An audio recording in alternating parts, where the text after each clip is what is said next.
जेसी sir ने कहा कि जितने भी चुनौतीपूर्ण काम है सर वो आप लेते हैं, जैसे पश्चिम बंगाल का जिक्र किया, फिर हरियाणा में दूसरी बार सरकार का संकट कहना पता नहीं कितना ठीक होगा, लेकिन आपने प्रॉमिस किया और उसको भी पूरा। लेकिन आपका बहुत बहुत स्वागत है, क्योंकि आपके लिए एक और बात कही जाती है। भले ही सर ने कहा कि आप नहीं जाते हैं चैनल्स में, लेकिन पत्रकारों के प्रिय माने जाते हैं, क्योंकि उसी ही मित्रता के साथ, स्नेह के साथ आप सबसे मुलाकात करते हैं।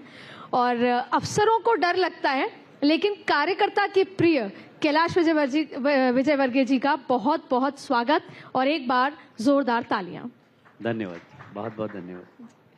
कैलाश जी, सबसे पहले क्योंकि चुनौतीपूर्ण छिंदवाड़ा और वो इलाका आपके पास है, छिंदवाड़ा के आसपास के तमाम इलाके आपके पास हैं, तो ऐसे में आप छिंदवाड़ा पर क्या कहेंगे? क्योंकि जो आप कहेंगे मैं वही 4 जून के लिए मानूंगी, और साथ में मंडला भी सीट आसान नहीं है, तो कैसे देखते हैं? सिर्फ छिंदवाड़ा और मंडला नहीं, मध्य प्रदेश की 29 सीट हम जीतेंगे, उस छिंदवाड़ा निश्चित रूप से जीतेंगे। सर, आपने कहा था कि कमलनाथ जी आएंगे, और कमलनाथ जी एक दिन ऐसा भी हुआ, आपकी कार्यकारिणी चल रही थी और कमलनाथ जी दिल्ली लैंड हुए, और बस ये था कि आज ज्वाइनिंग है। अब कमलनाथ जी ईवीएम का भी जिक्र करने लगे, तो वो कौन सी घड़ी थी जब वो कभी ज्वाइन करेंगे या नहीं कर पाए? वजह क्या मानी? देखिए, कुछ बातें सार्वजनिक की जाती है और कुछ बातें नहीं की जाती है। पर ये बात सही है कि ये सिलसिला चालू हुआ था और कमलनाथ जी अपने पुत्र नकुल जी के साथ आना चाहते थे, पर वह संभव नहीं हो सका। अब क्यों संभव नहीं हो सका ये मैं नहीं बता सकता अभी, पर हाँ, इस बारे में विचार जरूर हुआ। तो छिंदवाड़ा कोई भी जीते, सीट आपकी है मतलब? नहीं, मेरी नहीं, मैं तो कार्यकर्ता की हिसाब से गया था और मोदी जी के नेतृत्व में और अमित भाई की रणनीति के अनुसार मैंने काम किया। आपके ट्वीट हमेशा जिक्र में रहते हैं, आपके बयान जिक्र हमेशा चर्चा में रहते हैं, आपकी सेल्फीज भी जबरदस्त चर्चा में। तो सर, ये सफलता थी या विफलता? इंदौर का मैं जिक्र कर रही हूँ, क्योंकि यहाँ पर भी यही परसेप्शन बना कि आप वैसा ही सूरज जैसा चुनाव यहाँ चाहते थे, लेकिन वैसा नहीं हो पाया, आपकी सेल्फी आई। ये क्या है इस पूरा माजरा? नहीं, कुछ भी नहीं, सहजता बिल्कुल। जैसे अभी मुझसे पहले 2 कांग्रेस के बहुत बड़े जवाबदार कांग्रेस से निराश होकर कांग्रेस छोड़कर आए। वैसे उसको भी लगा कि मुझे पेटीएम समझ रखा है, और उन्होंने कहा कि मैं तो कांग्रेस में नहीं रह सकता, तो वो आ गए, हमने उनको बुला लिया और स्वागत किया। अब इसमें कोई खास बात नहीं है, बहुत सामान्य सी बात है कि कोई व्यक्ति भारतीय जनता पार्टी में आना चाहता था, हमने स्वागत किया।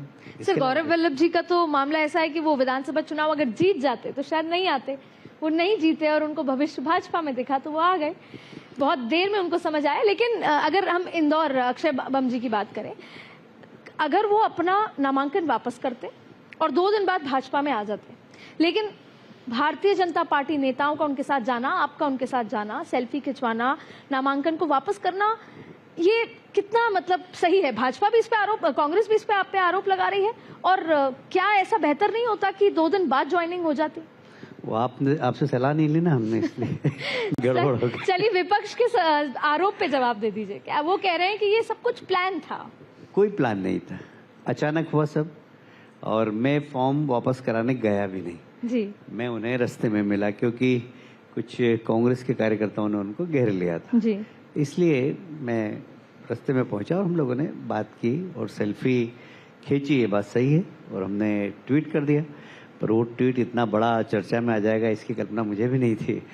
पर ठीक है, राजनीति में कुछ भी करते हैं तो कुछ न कुछ तो होता है, और उसमें हुआ है। और एक मैं इसे कह सकता हूँ कि हमें सफलता मिली है। वो सर, राजस्थान, मध्य प्रदेश, छत्तीसगढ़ चुनाव हुए और लोकसभा चुनाव से ठीक पहले एक बड़ा परसेप्शन क्रिएट हुआ, और खास तौर पे मध्य प्रदेश ने, आज भी देश भर में परसेप्शन बना हुआ है कि महिलाएं जब वोट करेंगी तो एक तरफा भाजपा को करेंगी, और उसी मध्य प्रदेश के पैटर्न पे देश भर में अगर चुनाव होते हैं तो आपकी वो जीत होगी जिसकी आप उम्मीद कर रहे हैं।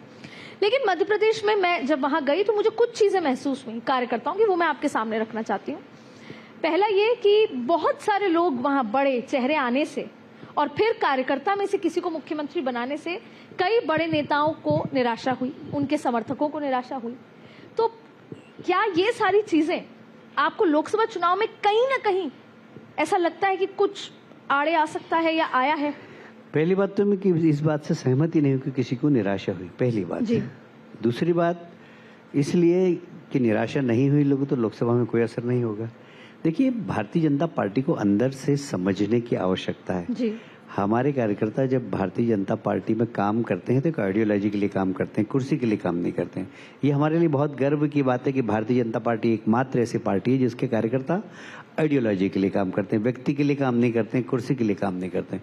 और इसलिए कुर्सी मिले तो ठीक है, नहीं मिले तो ठीक है, पर हमारी आइडियोलॉजी जिसके लिए हम काम करते हैं वो आइडियोलॉजी आज देश के अंदर बहुत तेजी से बढ़ रही है, कश्मीर से लेकर कन्याकुमारी तक। जैसा कि धारा 370 हटी, हम छोटे बच्चे थे बिल्कुल जब नारे लगाते थे, एक देश में दो निशान, दो विधान, दो प्रधान नहीं चलेंगे। समझते नहीं थे कि धारा 370 क्या होती, पर धीरे धीरे समझे हम और हमें अवसर मिला, हमारी पार्टी को अवसर मिला, मोदी जी को अवसर मिला, अमित शाह जी को अवसर मिला और एक झटके में धारा 370 को उखाड़ के फेंक दिया देश हित के लिए। तो ये हमारी आइडियोलॉजी का हिस्सा है। हम जहां से चले थे जनसंघ से आज तक यदि आप देखेंगे तो हमने बहुत खोया भी है, पर हमारी आइडियोलॉजी से कभी कॉम्प्रोमाइज नहीं किया। मैं उस समय 90 में विधायक था। हम कहते थे कि रामलला हम आएंगे मंदिर वहीं बनाएंगे, रामलला हम आएंगे मंदिर वहीं बनाएंगे। दिग्विजय सिंह जी भी कहते थे तारीख नहीं बताएंगे, हमने तारीख भी बता दी। उस रामलला मंदिर के समर्थन के लिए हमारी 4 सरकारों का न्यौछावर हुआ था। मैं भी उस समय विधायक था और हमने पर उसमें कॉम्प्रोमाइज नहीं किया। हमने हमारी आइडियोलॉजी से कॉम्प्रोमाइज नहीं किया। इस बात का हमें गर्व है और हर भारतीय जनता पार्टी कार्यकर्ता को गर्व है इस बात का। सर, मध्य प्रदेश को वैसे भी संघ की प्रयोगशाला तमाम चीजें कही जाती हैं। अभी हालिया में हमने प्रधानमंत्री जी का इंटरव्यू किया तो उन्होंने भी सनातन के मुद्दे पर, धर्म के मुद्दे पर बहुत बेबाकी से कुछ बात रखी। मैं आपसे ही समझना चाहती हूँ, आप पे संविधान बदलने के आरोप है, फिर उस आड़ में वो मुस्लिम आरक्षण की बात करते हैं और एक परसेप्शन बना दिया है भारतीय जनता पार्टी और नरेंद्र मोदी मुस्लिम विरोधी हैं। तो धर्म के नाम पर आरक्षण, फिर मुस्लिम विरोधी होना, ये तमाम चीजों को आप इस चुनाव में कैसे देखते हैं? देखिए, नरेंद्र मोदी जी पे कितने भी आरोप लगाए विपक्ष, पर समाज उसको स्वीकार कर रहा है क्या? आज प्रधानमंत्री आवास योजना लागू हुई है, रामलाल को मकान मिला है तो रमजान भाई को भी मिला है। यदि वहां पर कोई गरीब व्यक्ति है, अनाज मिला है, तो रामलाल को मिला तो रमजान भाई को भी अनाज मिला है। हमने कभी धर्म के आधार पर समाज को बांटा ही नहीं और इसलिए मोदी जी के ऊपर ये चिपकता ही नहीं है कि वो हिंदू के हैं, मुस्लिम के हैं, वो देश के हैं, 140 करोड़ जनता के हैं। ये हमारे लिए गर्व की बात है। लेकिन जहां एक तरफ कांग्रेस राम मंदिर के निमंत्रण को ठुकरा देती है, वहीं कमलनाथ जी ने पूरा विधानसभा का चुनाव भगवा कपड़ों में, मंदिर में, पूजा पाठ में, यहाँ तक कि कांग्रेस दफ्तर में संतों का एक सम्मेलन भी हुआ। तो आप लोगों ने उनको उस पिच पे ला दिया कि उनको मजबूर कर दिया कि मध्य प्रदेश में अगर राजनीति करनी है तो आपको भगवा रंग में ही राजनीति करनी होगी। तो कमलनाथ जी क्या कांग्रेस के राहुल गांधी जी ने बताइए 2014 के पहले कभी जनेऊ पहनी क्या? कभी पहनी जनेऊ उन्होंने? आपने देखा हो तो बताइए किसी ने। जैसे 2014 में मोदी जी आए और मोदी जी एक इस देश के संस्कार और संस्कृति की ब्रांड है वो, तो उन्होंने भी जनेऊ पहनना चालू कर दी, वो भी मंदिर जाने लग गए। तो देखिए, नकली नकली होता है और असली असली होता है।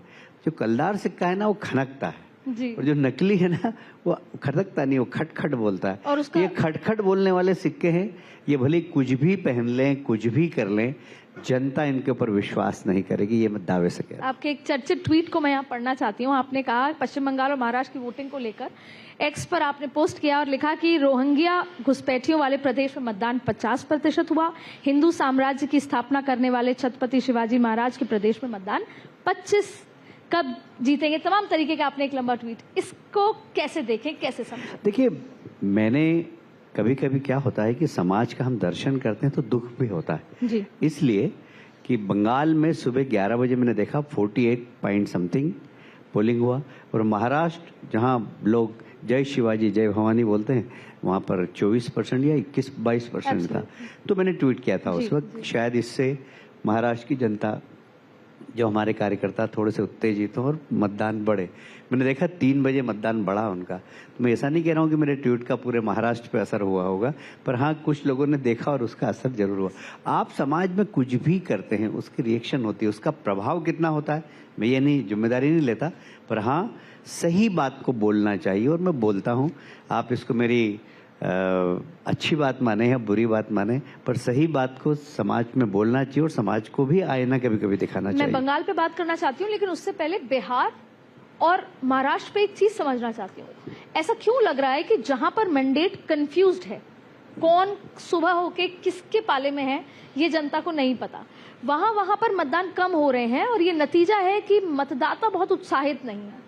महाराष्ट्र, बिहार दोनों में मतदान प्रतिशत कम है और कंफ्यूज मैंडेट। देखिए, मैं बहुत साफ कहता हूं, मोदी जी की आंधी चल रही है, उसके कारण जितने भी दल हैं जो मोदी जी का विरोध कर रहे हैं, उनके कार्यकर्ता निराश जी। आप जहां पर भी जाएंगे, चाहे महाराष्ट्र जाएं चाहे बिहार जाएं, हमारा कार्यकर्ता दौड़ दौड़ के मतदान करा रहा है। बाकी दलों के कार्यकर्ता आपको मिलेंगे नहीं, और इसलिए हमें इस बात का गर्व है कि जो हमारा 400, इस बार 400 पार, हम 400 पार करेंगे, क्योंकि देश की जनता मोदी जी को तीसरी बार प्रधानमंत्री के रूप में देखना चाहती है। इसलिए बिहार में भी मतदान का प्रतिशत कुछ भी हो, पर पहले वाली पोजीशन से ज्यादा हम सीट लाएंगे, और महाराष्ट्र में भी हमारी सीट बढ़ेगी। पश्चिम बंगाल में बहुत सारे फैक्टर सिमिलर है, एम फैक्टर बहुत सिमिलर है। ममता जी मैसिव मैंडेट लाना चाहती हैं, मोदी जी मैसिव मैंडेट लाना चाहते हैं। ममता जी के पास महिला फैक्टर भी है तो मुस्लिम फैक्टर भी है, मोदी जी के पास महिला फैक्टर है, भ्रष्टाचार का फैक्टर है। इन तमाम चीजों के सामने एक योजना है। घर घर तक मोदी जी ने महिलाओं के लिए तमाम सेवाएं पहुंचाई हैं, पर ममता जी कहती है मेरे पास लक्ष्मी योजना है। तो इस लड़ाई में, क्योंकि आप बारीकी से पश्चिम बंगाल समझते हैं, देखिए, पश्चिम बंगाल में जिस दिन ईमानदारी से चुनाव होंगे, उस दिन ममता जी की जमानत भी नहीं बचेगी। पर वहां ग्रामीण क्षेत्र में जिस तरीके से टेरर फैलाया जाता है, मतदान केंद्र होता है यहाँ पर, और ममता जी के गुंडे गांव में ही लोगों को रोक लेते हैं और वहां से मतदान करने नहीं आने देते। देश के अंदर बंगाल एक ऐसा राज्य है जो बंगाल जाने के बाद ही समझ में आएगा लोगों को। यदि मैं कहूं कि वहां पर बलात्कार महिला के साथ हो जाए, वो पुलिस में रिपोर्ट लिखाने जाए, तो थानेदार बोलता है कि अभी तो तेरे साथ रेप हुआ है, रिपोर्ट लिखाएगी तेरे बच्चे की हत्या भी हो जाएगी, वो वापस चले जाते। तो वहां भ्रष्ट अधिकारी, पॉलिटिशियंस और गुंडों का एक नेक्सस काम कर रहा है। वहां डेमोक्रेसी नहीं है। बंगाल को बचाना होगा, बंगाल को इस देश के साथ जोड़ना होगा, और इसके लिए हम लोग प्रयास कर रहे हैं। और हमारे बहुत सारे कार्यकर्ताओं को बलिदान भी हुआ वहां पर। 6 साल में वहां पर रहा, कम से कम 400 कार्यकर्ताओं की हत्या हुई हमारे, पर हम लोग लगे हुए हैं बंगाल को बचाने। तो फिर ये मान लें कि जो संदेश खाली हुआ है अभी, वो ममता जी के लिए नंदीग्राम वाला काम करेगा? निश्चित रूप से करेगा, क्योंकि वो ये मान रही हैं कि जो वीडियोस हमने दिए हैं इन रिटर्न, जो संदेश खाली से जुड़े या तमाम तरीके से, वो वीडियोस अपने आप में जवाब है भारतीय जनता पार्टी की। देखिए, अब ममता जी के प्रति विश्वसनीयता समाप्त होगी बंगाल के अंदर। पहले बड़ी ईमानदार की छवि थी, पर जिस प्रकार नोट के बंडल उनके मंत्रियों का मिले हैं, जिस प्रकार महिलाओं ने आप बीती अपनी सुनाई है, अब ममता जी के ऊपर अविश्वसनीयता हो गई वहां पर। और मुझे लगता है कि इस बार ममता जी को बहुत बड़ी हार मिलने वाली है। पर आप पंजाब जब गए तो आपको कैसा लगा कि वहां पर अकाली के साथ आप हैं नहीं, अभी आप अकेले हैं, अरविंद केजरीवाल बाहर आ गए हैं, वहां पर उनकी सरकार भी है, तो पूरा माहौल जमीन पर पंजाब में आप कैसे देखते हैं? इसलिए क्योंकि आप हरियाणा भी समझते हैं बेहतर तरीके से, तो कहीं ना कहीं आप उसको मैं पंजाब और हरियाणा दोनों जगह गया जी। मैंने पंजाब में जो देखा मैं आपको बताता हूँ। पंजाब में आप पार्टी कांग्रेस को गाली दे रही थी, कांग्रेस आप पार्टी को दे रही थी, दोनों एक दूसरे को गाली दे रहे थे। वहां से शाम को मैं हरियाणा आया तो वहां पर आप पार्टी कांग्रेस के गुण गा रही थी जी। 50 किलोमीटर के अंतर में जी। ये चरित्र है दोनों पार्टी का, ये मैंने देखा। दूसरी बात, बंगाल के पश्चिमा के बारे में एक बात और बोलना चाहता हूँ कि हम अकाली के साथ हम लंबे समय तक रहे, और इसलिए हम 3 सीट पर लड़ते थे और कुछ 20-25 विधानसभा लड़ते थे। अभी हम पूरे प्रदेश में लड़ रहे हैं, और पूरे प्रदेश में हमारे कार्यकर्ताओं का नेटवर्क खड़ा हो गया। मैं आज, आप नोट कर लीजिए, विधानसभा में हम चमत्कार करेंगे पंजाब में, क्योंकि अब हम पूरे पंजाब में हमारे कार्यकर्ताओं का नेटवर्क हो गया है। सर, एक अच्छी बात समझना चाहती हूँ। आपने कहा कि जहां आम आदमी पार्टी और कांग्रेस एक दूसरे को गाली देती थी, फिर साथ आ गई। ये बात तो ज्योतिरादित्य सिंधिया जी के लिए भी जानी चाहिए। एक समय में ज्योतिरादित्य सिंधिया खुलकर केपी यादव साथ, दोनों जब साथ भी आ गए तो भी मन शेयर नहीं करते थे, लेकिन फिर वो साथ हैं उन्हीं की सीट पर चुनाव लड़े। तो आप राजनीति को क्या, आज की राजनीति में ये जो दल बदल है, कल तक किसी के साथ आज किसी के साथ, उसको कैसे देखते हैं? क्योंकि ये तो भाजपा पे भी अप्लाई होता है। आपका प्रश्न एक अलग हो गया और मैंने कुछ अलग बात कही। मैंने ये बात कही कि एक ही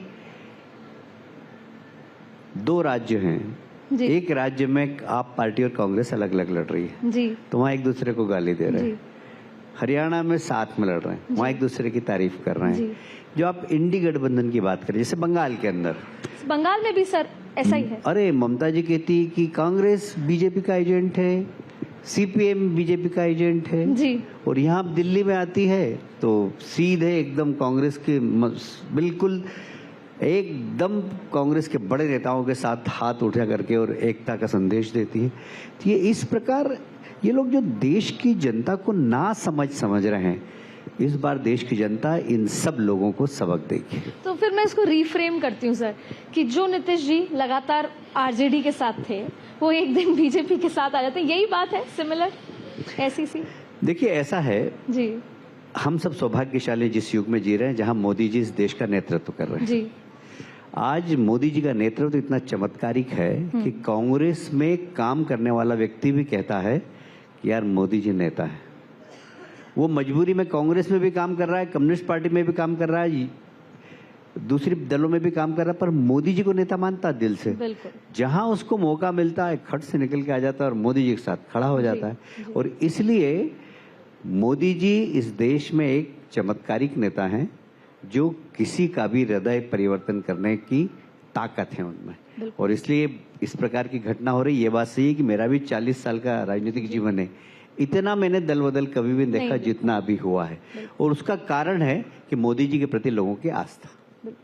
सर, क्योंकि हम 5वें चरण के बाद अब छठा चरण सामने है, अब 400 पार का आपने कहा कि हम जीतेंगे, तो आप अपने आप को पार्टी का आकलन कहाँ करते हैं कि हम 400 पार के कितने करीब आ पाए हैं? अभी हम इसके आसपास ही रहेंगे जी।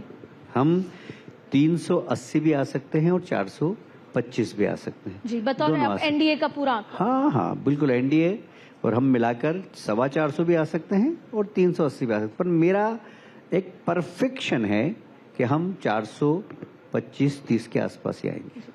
एक बार वापस आपके जो कार्य, आप अभी मंत्री हैं, तो आपने डेफिनेटली, कि आप डिलीवरी वाले व्यक्ति माने जाते हैं, तो मेट्रो के काम को लेकर अभी पूरा नहीं हुआ, तो आगे विजन क्या है भोपाल के लोगों के लिए या कह लें पूरे मध्य प्रदेश के लोगों के लिए आपका? नहीं, अभी देखिए, अभी हम सरकार में आने के बाद सीधे लोकसभा चुनाव में लग गए। जी जी जी। आचार संहिता लग गई, बहुत ज्यादा हमारी बैठकें हुई नहीं है, पर इसके बाद 4 जून के बाद हम एकदम सतत लगेंगे और समय सीमा में काम, हम पिछड़ गए हैं उसमें। जी जी। पर समय सीमा में काम, क्योंकि किसी भी एक स्टेब्लिश शहर के अंदर नई चीज को लाने में बहुत समय लगता है। नया शहर हो, नई जगह हो, जमीन पे तो आप एकदम खड़ा कर सकते हैं, पर बने हुए शहर के अंदर कोई भी चीज, नई चीज लाना, उसमें बहुत समय लगता है। और इसलिए मेट्रो को लाने में बहुत सारी परेशानी आती है। कहीं नीचे वाटर लाइन है, कहीं किसी की ड्रेनेज लाइन है, तो ड्रेनेज लाइन पहले डालो, फिर वाटर लाइन डालो, ये सब समस्याएं आ रही है, पर हम उसको समय सीमा में पूरा करेंगे, ये आपको विश्वास दिलाता हूँ। क्योंकि आप भारतीय जनता पार्टी हमेशा तैयार है और आप संगठन के एकदम कोर व्यक्ति हैं, हमेशा तैयारी में रहते हैं, चाहे वो चुनावी हो, संगठन की हो। तो अब कांग्रेस ने भी धीरे धीरे आपसे सीख कर अब ये तय किया है कि 15 जून से वो एक सेल्फ एनालिसिस, एक बैठकें करेंगे अलग अलग जगह कि हमने कहाँ गलती करी, कहाँ कमी रही। तो भारतीय जनता पार्टी की तरह तैयारी करेंगे। क्यों? क्योंकि आगे आने वाले जो लोकल बॉडीज इलेक्शन है, वहां पर अब वो एक बार फिर से संगठन खड़ा करके जीतना चाहते हैं। देखिए, मैं आपको उनके बयान बता देता हूँ 4 तारीख के बाद के। उनका बयान आएगा ईवीएम के कारण मोदी जी जीते, सबसे पहला बयान उनका ये आएगा। फिर आएगा हमारे गठबंधन के लोगों ने सहयोग नहीं किया, नहीं तो हम सरकार बना लेते, एक दूसरे के कपड़े फाड़ेंगे। ये 2-3-4 दिन तक बयान चलेगा। उसके बाद फिर विदेश जाना होगा, क्योंकि बहुत ज़रूरी होता है उनको 2-4-5 महीने के अंदर विदेश जाना। तो वो विदेश जाएंगे, विदेश से आने के बाद देखते हैं क्या करते हैं, क्योंकि इतनी बड़ी हार होने वाली है कि होश कितने दिन में आएगा ये ना आप बता सकते ना मैं बता सकता। सर, रायबरेली का जिक्र हमेशा होता है। मोदी जी ने भी कहा कि सेफ सीट, वायनाड के बाद सेफ सीट चुनेंगे। तो सेफ सीट चुनना जब कहा जाता है तो ये मान लिया जाता है कि रायबरेली तो वो जीत रहे हैं, वो उनके लिए सेफ है, ऐसा कुछ? बिल्कुल नहीं, रायबरेली में भी हारेंगे। और इस बार देखना, मैं फिर कह रहा हूं कि 4 तारीख के बाद सन्नीपात होगा विपक्ष के अंदर, सन्नीपात। लोग दिखेंगे नहीं। आप माइक लेके ढूंढने जाएंगे विपक्षी नेता को, बयान तो दे दो, प्रतिक्रिया तो दे दो, तो बड़ी मुश्किल से में कोई सी ग्रेड का डी ग्रेड का कार्यकर्ता आ जाएगा। बड़े नेता एक भी नहीं दिखेगा, सब गायब हो जाएंगे। इतनी बुरी हार होने वाली है पूरे इंडी अगर वो गठबंधन। सबसे ज्यादा कहीं कॉन्फिडेंट हैं तो वो है हरियाणा में, कि इस बार हरियाणा में हम सब बदल देंगे। अभी हाल ही के हालात को देखकर तो हरियाणा की पॉलिटिक्स को समझना चाहेंगे। सतीश पूनिया राजस्थान के जाट नेता हैं, उनको भी लगाएगा, जबकि Bharatiya Janata party non Jat politics में ज्यादा रहती है। तो ये किस तरीके की स्थिति है कि एंड टाइम पे जेजेपी से हमने दूरी भी कर ली, लेकिन जब बात आई समर्थन की तो जेजेपी ने कहा कि हम समर्थन भी देंगे। देखिए, मैं एक बात बहुत साफ बताता हूँ अभी जी। आपको, हम कभी भी कास्ट पॉलिटिक्स करते नहीं हैं, पर कभी कभी ऐसी परिस्थितियां बन जाती है कि कोई व्यक्ति इसके खड़े होने से यहाँ पर हमें मदद मिल सकती है, तो हम जरूर थोड़ा सा सहयोग ले लेते जी। हैं। बहुत स्पष्टता से मैं बात बोल रहा हूँ, हम स्वीकार करता हूँ इस जी। बात को, पर हम कास्ट पॉलिटिक्स पे कभी विश्वास नहीं करते। हम सिर्फ राष्ट्रवाद की पॉलिटिक्स करते हैं। और मेरा दावा है 2014 के बाद में 2 बातें इस देश की जनता को मालूम है, एक डेवलपमेंट, एक राष्ट्रवाद। और सबसे ज्यादा यदि फौज के अंदर लोग हैं तो हरियाणा के अंदर है। सबसे ज्यादा राष्ट्रवादी लोग अगर आपको दिखेंगे तो हरियाणा के अंदर है। इसलिए आप कह रहे हैं कि हरियाणा में कुछ नहीं होगा, सबकी सब सीट हम जीतेंगे। कोई जातिवाद नहीं, वहां पर सिर्फ राष्ट्रवाद के आधार पर चुनाव होगा और हम सारी सीटें जीतेंगे। एक आखिरी सवाल आपसे, आप मध्य प्रदेश की राजनीति से आए, उसके बाद आपने राष्ट्र की राजनीति में कदम रखा, जबरदस्त वहां काम किया, वापस आप मध्य प्रदेश की राजनीति में हैं। किस तरह का चेंज आपको लगता है? राष्ट्र राजनीति में क्या अलग है, रीजनल राजनीति में अलग है, या आगे आपके प्लान्स क्या हैं? देखिए, व्यक्तिगत रूप से अगर आप मुझसे पूछें तो मैं अपने आप को सौभाग्यशाली मानता हूं कि मोदी जी के मार्गदर्शन में और अमित शाह जी के मार्गदर्शन में, नड्डा जी के मार्गदर्शन में और बहुत सारे संगठन के हमारे वरिष्ठ लोगों के मार्गदर्शन में मुझे देश में काम करने का अवसर मिला और मुझे अनुभव भी मिला। और इसलिए ये अनुभव मेरी पूंजी है। पार्टी ने कहा कि राज्य में जाके काम करो, तो मैं राज्य में जाके भी काम कर रहा हूँ, पर राज्य से भी मुझे देश के बहुत सारे क्षेत्रों में काम करने के लिए बोला जाता है। जैसे अभी आपने बोला कि मैं पंजाब गया था, जी जी जी। इसके पहले भी 1-2 राज्यों में और गया था। तो हमारे यहाँ भले ही राज्य में भेज दिया, पर व्यक्ति कौन कहाँ क्या काम कर सकता है उसका उपयोग करना हमारे सब नेताओं को मालूम है।